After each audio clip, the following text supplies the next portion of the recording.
हाय नमस्कार, शुभ सकाळ सगळ्यांना. तर की नाही काय झालं, आत्ताच मी एक स्टेटस बघितला बघा. हा महत्त्वाचं काय सांगितलं तुम्हाला माहिती आहे का? जोपर्यंत आहे ना तोपर्यंत सगळ्यांनी आपलं गोड बोलून राहावं, एकामेकाला विचारत राहावं, एवढंच मला म्हणायचं आहे. एकदा मेलं की गेलं बघा, संपला विषय. मग तुम्ही किती पण रडा, वर बडवून घ्या, डोकं आपटून घ्या, पण माणूस ते काय परत येत नसतं. म्हणून मला काय म्हणायचं माहिती आहे का?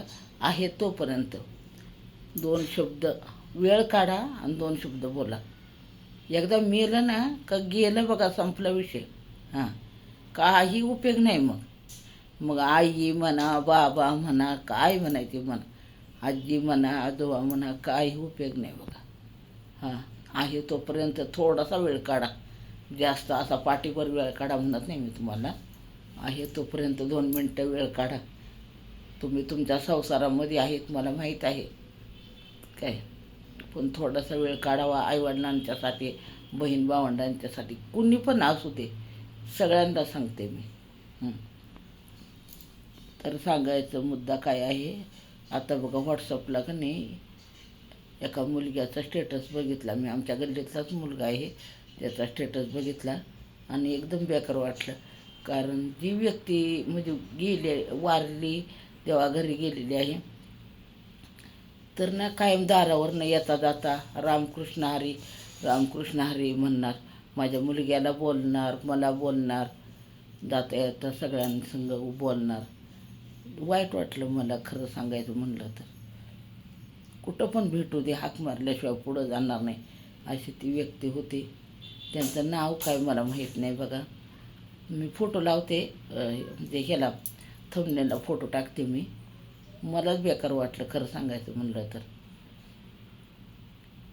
म्हणजे न विसरण्यासारखं असतं ना काय काय. कारण काय, मी घरी गेले ना आमच्या, की तिथं आमच्या शनिवार रविवारचं किंवा 5-6 वाजले ना का दोघेजण मित्र फिरायला जायचे. आमच्या गल्लीतले एक आहे आणि ते दुसरीकडे राहतात, पण ते त्यांच्याबरोबर येणार आणि दोघेजण मिळून फिरायला जाणार. मग अचानक काय झालं काय माहिती, मी त्या मुलग्याला फोन केला होता, पण त्यांनी काही सांगितलं, घरातच होते असं काहीतरी सांगितलं मला त्याने. पण नक्की काय झालं काय माहीत नाही. पण मला खरोखर वाईट वाटलं की चालता बोलता असं होऊ शकतं म्हणल्यावर अवघड आहे नाही का.